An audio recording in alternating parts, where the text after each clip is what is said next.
We'll dive into some draft coverage, some news and notes on the 76ers. Michael Kaskey-Blomain over at 97.3 ESPN.com. Get his opinions and thoughts on some of the news out there surrounding this team. If you missed Keith Law earlier today talking about Mickey Moniak, great baseball name, check that interview out on our YouTube channel over at 97.3 ESPN. Michael Kaskey-Blomain is with me, taking a look at the draft as we're getting closer, Michael. And according to multiple reports, the Sixers, most people think they're going Ben Simmons. However, according to reports, they will work out Brandon Ingram on Monday, I guess doing their due diligence here. Or do you think they are still weighing their options with the top pick? I think they're still weighing their options. I think they're definitely leaning towards Simmons, within the front office. But I do think there's some support for Ingram within the organization. They were pretty impressed with him at the Combine when they got to talk with him briefly there, go over some scenarios with him, and they came out of that pretty impressed. So it's definitely, expected that they would bring him in for a more in-depth physical workout and more interviews. So I do think they're still weighing their options, although Simmons is, the likely pick at this point. Do they have any plans to bring Simmons in for a workout? Not that I've heard, which is sort of interesting considering the draft is coming up in about 2 weeks. But, as of right now, I haven't heard anything from about any plans to work him out. All right, Michael, they do have those two picks in the 20s, the Thunder pick and the Heat pick, that seems to kind of get swept under the rug a lot because they have the number one overall pick. Any guys that intrigue you in that spot in the draft, or do you think that the more logical thing is some overseas stash players? Or, there's a lot of people that say, well, put those two picks together and try to move up. That seems like a lot of people would say, well, who wants those two picks to try to move up? That's not an easy deal to make. Yeah, I think based off things that Brian Colangelo has said recently, it would be sort of surprising if they actually selected players that would be on the roster next season at both of those spots, whether that be means that they're going to use one of those picks in some sort of a trade on draft day or, as you said, like a draft and stash.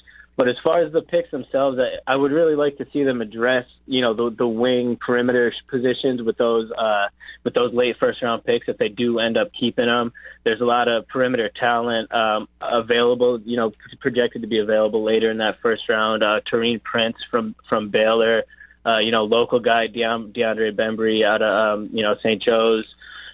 Thon Maker, who's, coming out of Australia, is a kind of a question mark, but he, in a lot of projects to be available. So there's definitely some intriguing options, down there if they do use those picks. Michael Kaskey-Blomain is with us here. The other day, Kentucky coach John Calipari said the Sixers should take his former point guard Jamal Murray with the number one overall pick in the draft. He said he's the safest player, most ready right now. Your thoughts? I think more than anything, it's just an example of Calipari trying to hype his own guy and in turn kind of hype his own program and look good to future prospects by showing them that, he'll go to bat for them and make statements like that to kind of get them some publicity. He obviously does have an impressive track record when it comes to churning out NBA top, quality talent over the past few years. DeMarcus Cousins, John Wall, Derrick Rose, Karl Anthony Towns, just to name a few. There's definitely quality talent there, but when it comes down to it, you can never, you don't take program over player. You have to look at it an individual basis, and at this point, the ceiling, I think, for both Simmons and Ingram is just a little bit higher than it is for Murray. He's a great shooter, and it's certainly something that the Sixers could use, and he's a guy that I would like to see them, kind of keep their eye on if they end up moving back up into the lottery trade with a trade.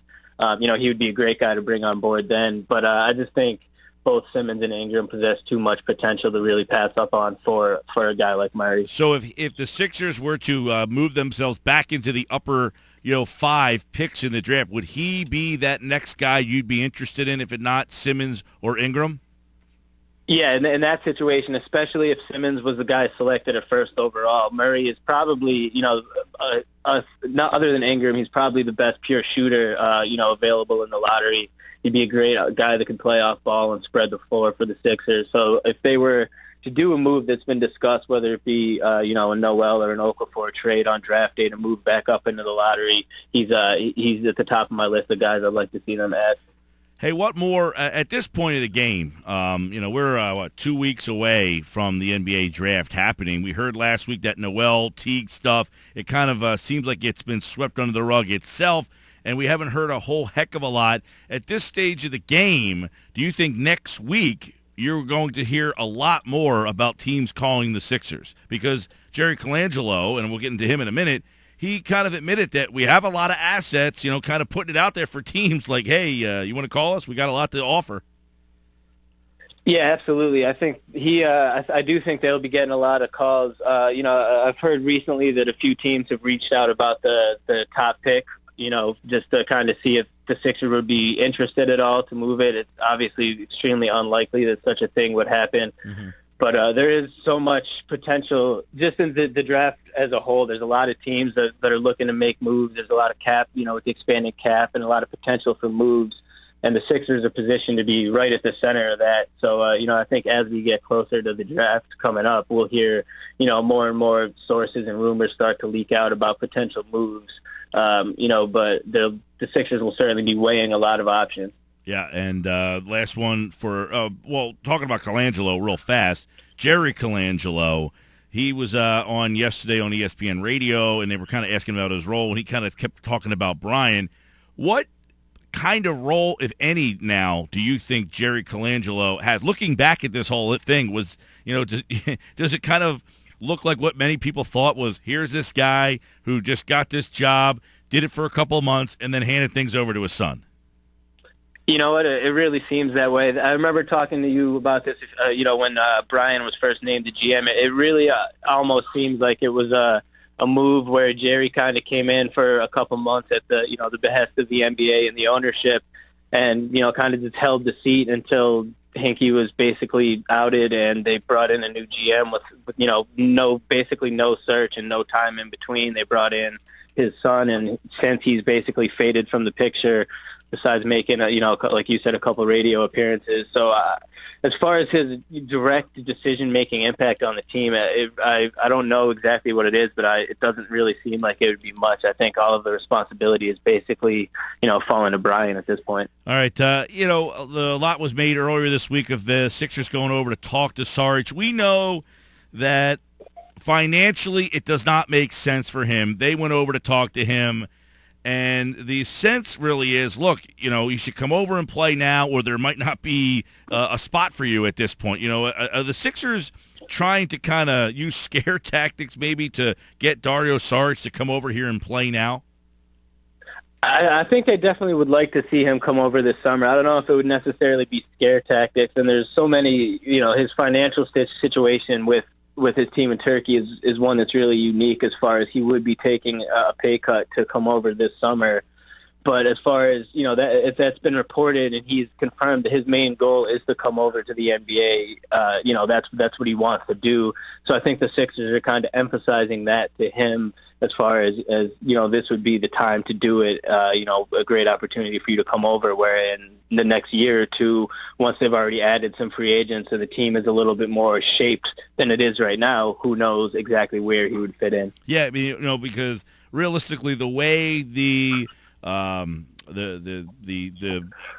number will go up next year, if he waits one more year, he would be tied. If he comes over this year, he's tied to the rookie scale. But if not, I mean, he can negotiate his own deal and be like, I want to play for $9 million a year, right? I mean, that's basically the difference between playing for about $2.5 million as opposed to saying 7, 8, 9, 10, whatever he can agree to. Right. So financially, there's definitely reasons for him not to not come over this year. It'll mainly probably just be a matter of, I guess, desire, if this is what he really wants to do. As he said, this was the summer, he said that this was the summer he's looking to come. So we'll just see if that ends up being the main factor.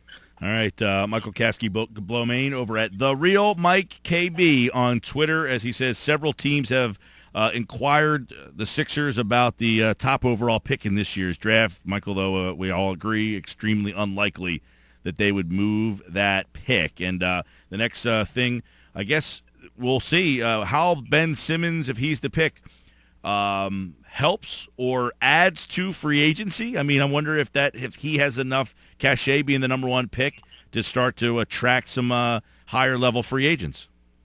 You would think he would have some intrigue. The way people are talking about him, he's kind of been tagged as the the quote unquote next LeBron for the past couple of years. So for guys that are looking to kind of cash in on the new cap and potentially get in on a team that's building up with some really good young potential, once you throw in Simmons and an Embiid and whoever else, I think we'll finally start to see some at least some interest from some of these guys who haven't even probably entertained phone calls from the Sixers over the past recent years. All right, Michael, have a good weekend, pal.